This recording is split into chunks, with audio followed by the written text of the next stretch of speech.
आज हम अध्याय 2 क्लास 12th हिंदी अध्याय 2 के तीसरे पार्ट पर हैं और ये लास्ट है जिसमें हम मीराबाई के बारे में पढ़ेंगे। तो भक्ति काव्य में ये तीसरा पड़ाव होगा। इसके बाद ये अध्याय आपका पूरा हो जाएगा और लगातार हम आपके लिए हिंदी का कंटेंट दे रहे हैं। तो हम आपसे यही उम्मीद करेंगे कि आप सभी जो है हमारे चैनल को ज़्यादा से ज़्यादा सब्सक्राइब करके इसको एक ऐसे मतलब एल्गोरिथम में पहुंचा देंगे जहां वो सारे विद्यार्थी जिन्होंने हिंदी ले रखी है सभी इसका लाभ ले पाएंगे। चलिए आगे बढ़ते हैं। एक बार डिस्क्रिप्शन ज़रूर देख लीजिएगा, वहाँ पर हम कुछ लिंक वगैरह देते रहते हैं और हमारा व्हाट्सअप नंबर भी होता है। तो मीराबाई के बारे में जानेंगे। मीराबाई के काव्य को पढ़कर यह अनुभव होता है कि वे श्री कृष्ण की अनन्य भक्त थी। तो बेसिकली मीराबाई, सूरदास ये सब कृष्ण भक्ति में आते हैं।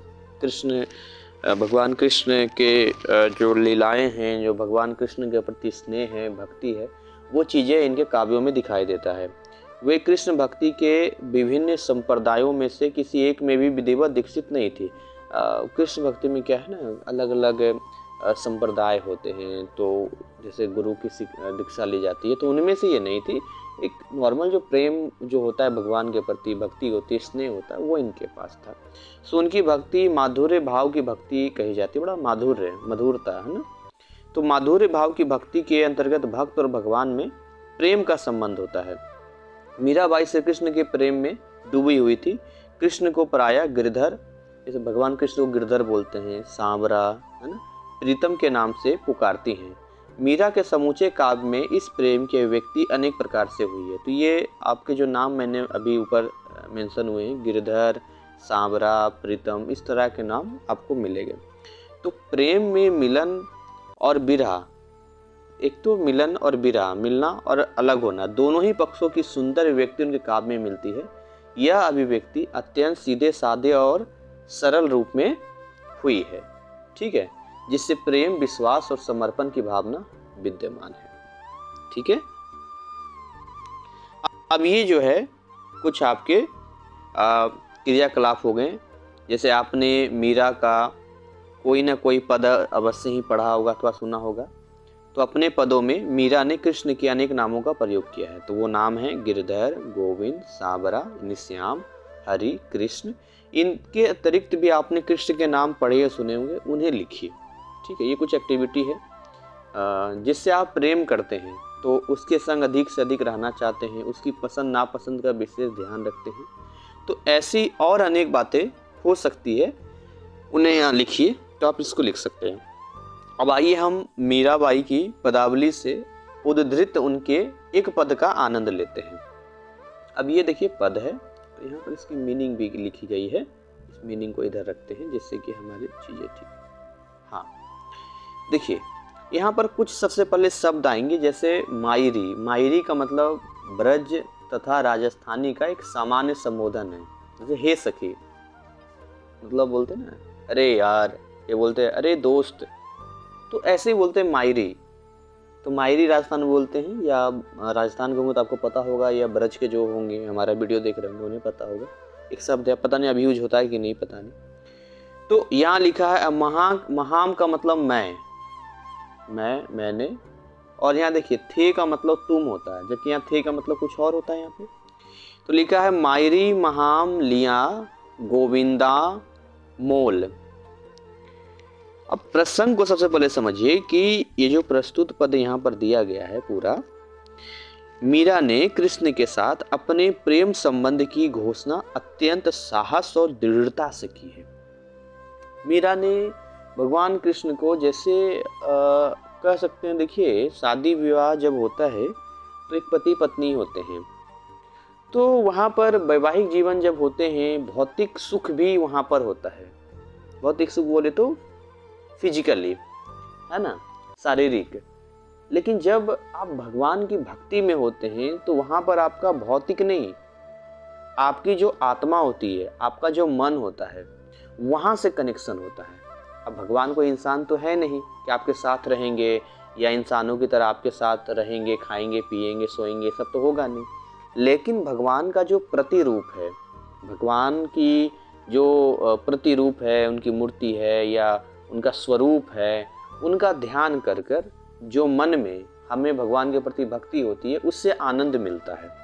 ठीक है, तो मीरा ने अपना पूरा जीवन भगवान कृष्ण को समर्पित कर दिया था। आप इसको कह सकते हैं कि उन्होंने एक तरह से, कई बार कहने वाले बोलते हैं कि मीरा ने भगवान कृष्ण को ही अपना पति चुना था, तो प्रेम जो होता है उससे होता है। लेकिन अब आम इंसानों को ये चीज़ नहीं समझ में आएगी, क्योंकि आम इंसानों का मतलब पति पत्नी का मतलब बहुत कुछ होता है। बट अगर भगवान के प्रति देखा जाए तो आप देखेंगे लीलाओं में कोई कृष्ण को अपना बेटा मान लेते हैं, है ना, तो माँ और बेटे का संबंध वहाँ हो जाता है। ठीक है ना, कोई कृष्ण को अपना भाई मान लेते हैं तो वहाँ भाई और बहन का संबंध हो जाता है। लेकिन जो रिश्तों जो आम आदमी व्यक्तियों के बीच में होता है वो तो वहाँ नहीं होगा, लेकिन जो आनंद उनको मिलेगा वो उनके मन से मिलेगा, आत्मा से मिलेगा। तो बोलते हैं मायरी महा लिया गोविंदा मोल, तो अपने प्रेम संबंध की घोषणा अत्यंत साहस और दृढ़ता से की है। साहस चाहिए बोलने के लिए।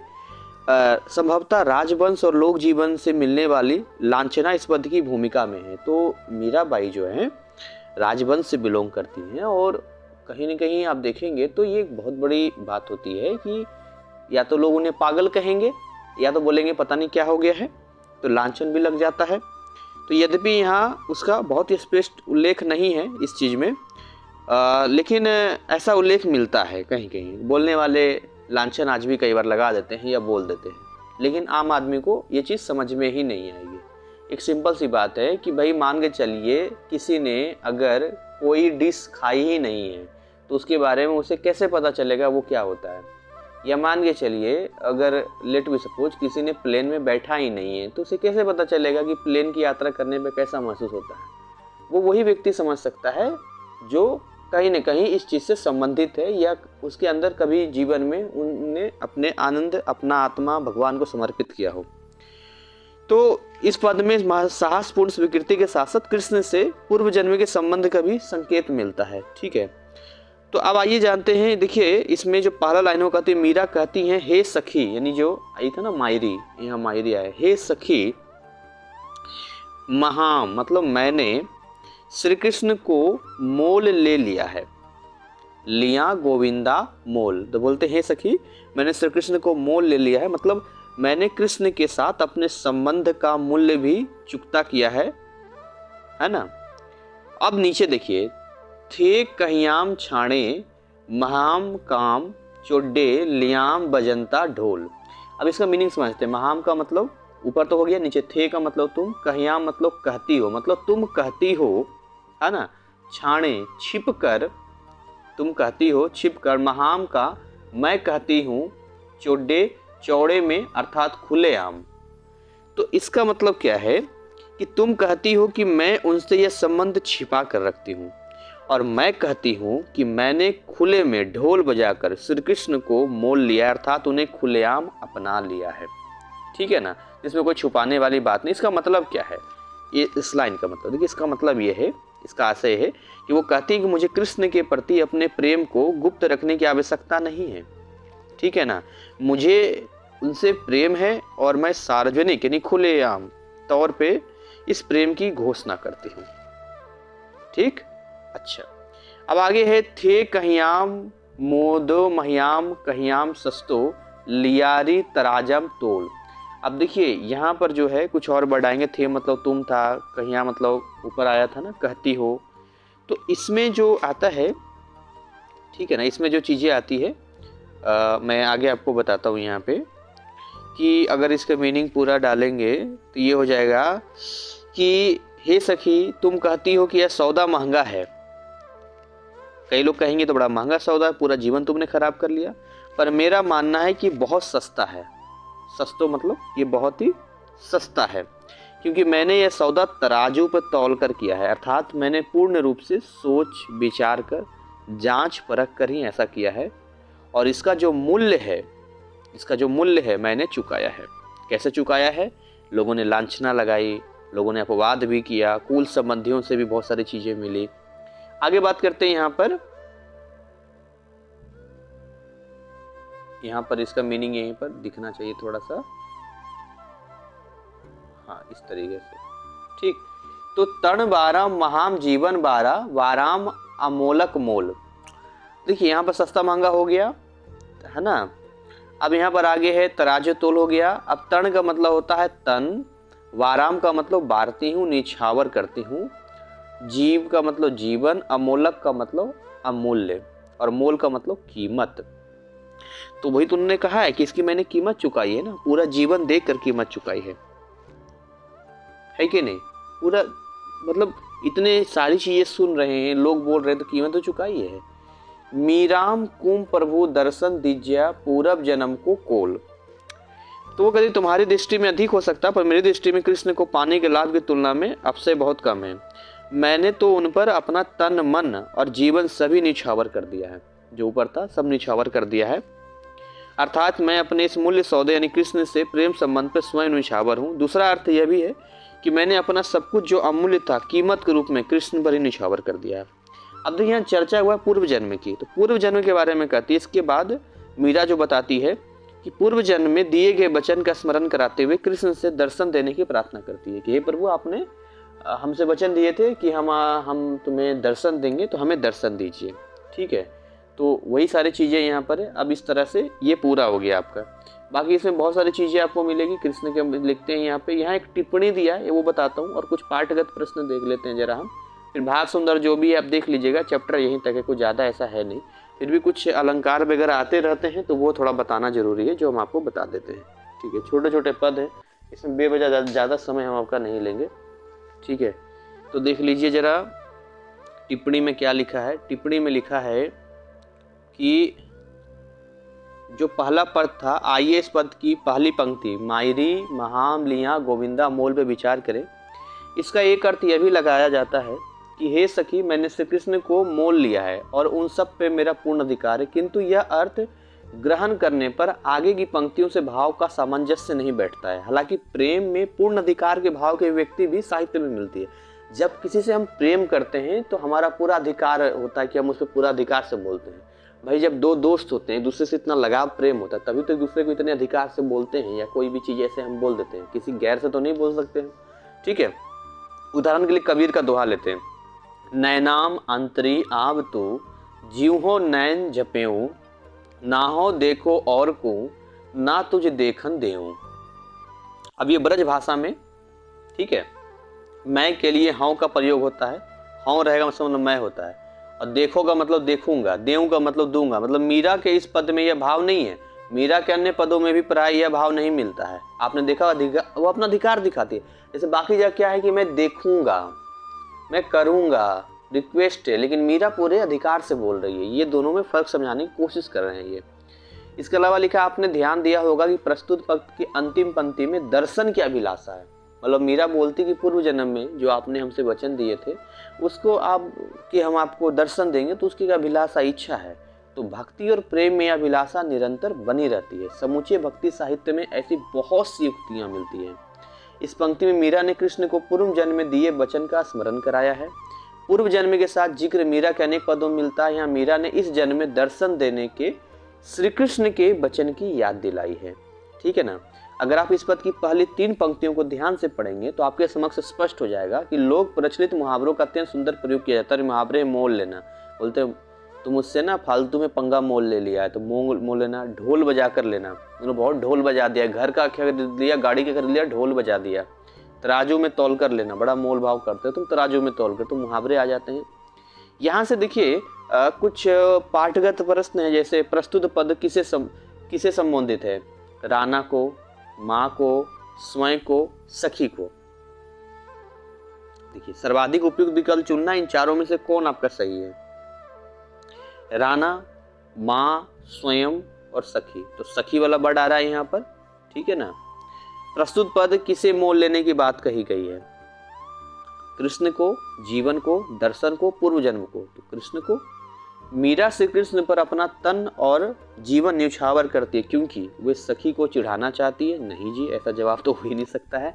वे कृष्ण को वचन दे चुकी है, उन्होंने कृष्ण को मोल लिया है, उनका मन समाज से त्रस्त है। तो यहाँ पर आएगा उन्होंने कृष्ण को मोल ले लिया है।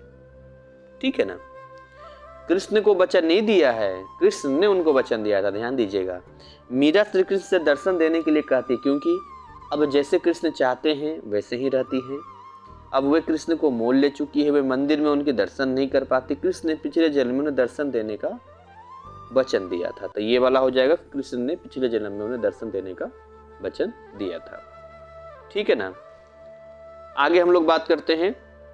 आगे है कि प्रस्तुत पद की एक विशेषता नहीं है, दृढ़ता, मुहावरों का प्रयोग, प्रेम को छुपाना, माधुर्य भाव। तो ये विशेषता नहीं है, प्रेम को उन्होंने छुपाया नहीं है। ठीक है।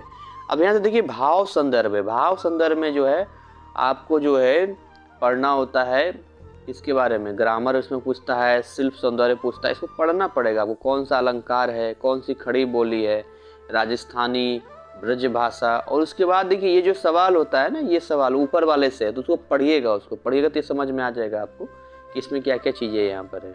और इस तरीके से ये एक शॉर्ट नोट्स आपका हो गया सगुन भक्ति काव्य में तुलसी। सब याद करना पड़ेगा। तुलसीदास का भाव सौंदर्य क्या था, शिल्प सौंदर्य क्या है ना, कैसे उन्होंने शिल्प सौंदर्य का मतलब तो कैसे भगवान को उन्होंने अपने मनों में सजाया है, कैसे उनकी तारीफें की है। सूरदास का है, मीराबाई का, ये सब अच्छे से कर लीजिएगा। ठीक है ना। सीखने के प्रति प्रतिफल क्या क्या कैसे जो भी है, तो ये सारी चीज़ें बाकी डिटेल यहाँ पर है। तुलसीदास के बारे में है, इसको पढ़ सकते हैं। सूरदास के बारे में यहाँ पर चीज़ें हैं, है ना। मीराबाई के बारे में डिटेल यहाँ दिया गया है। ये सब खुद पढ़ लीजिएगा। अब ये सब खुद पढ़, इसके हिसाब से भी क्वेश्चन पूछता है। ठीक है ना। यहाँ भी देखिए सवाल पूछा है यहाँ पे, ये सब थोड़ा खुद भी काम कर लीजिएगा। देखिए आंसर भी देखिए, अरे वाह वाह क्या बात है, यहाँ तो आंसर भी पहले का दिया हुआ है, मुझे लगा आंसर नहीं होता है। तो ठीक है। अब इसके बाद जो भी आगे का अध्याय होगा वो हम आपको बताएंगे। तो काव्य खंड से हम आपको मुक्ति दिला देंगे, चिंता ना करें, अच्छे नंबर आपके आएंगे। बस आपको क्या है, मेहनत करते रहना, लिखना, जितना लिख सकते हैं लिखिए। इसमें लिखने का काम है, हाथ नहीं चलेगा सब काम बेकार हो जाएगा, ध्यान दीजिएगा। तो खाली पढ़ने से नहीं होगा, लिखने आना चाहिए, व्याकरण अच्छा होना चाहिए, सब अच्छा कीजिए। संज्ञा, सर्वनाम, विशेषण, संधि, अलंकार, संधि विच्छेद, समास, मुहावरे, एकार्थक शब्द, अनेकार्थक शब्द, आपका बहुत सारे विपरीतार्थक शब्द होता है। इसके अलावा आपका लेख हो गया, इस सब पे बहुत अच्छी पकड़ आपको बनानी पड़ेगी। और हिंदी का कहाँ हर्षई लगेगा, कहाँ दीर्घई लगेगा, कहाँ हर्षऊ, कहाँ दीर्घऊ, कैसे हम मतलब सुनकर हिंदी को अच्छा लिख सकते हैं, राइटिंग हमारी कैसी होनी चाहिए, सब डिपेंड करता है आपके मार्क्स इन चीज़ों पे। ठीक है। तो थैंक यू सो मच। यहीं पर इसको ओवर करेंगे, मिलेंगे अगले पार्ट में। यहाँ तक का सफ़र इस अध्याय को यहीं पर पूर्ण करता है और आपको भी एक होमवर्क देता है कि आप इसको अच्छे से कंप्लीट कर लें। Thank you so much again, wish you all the best.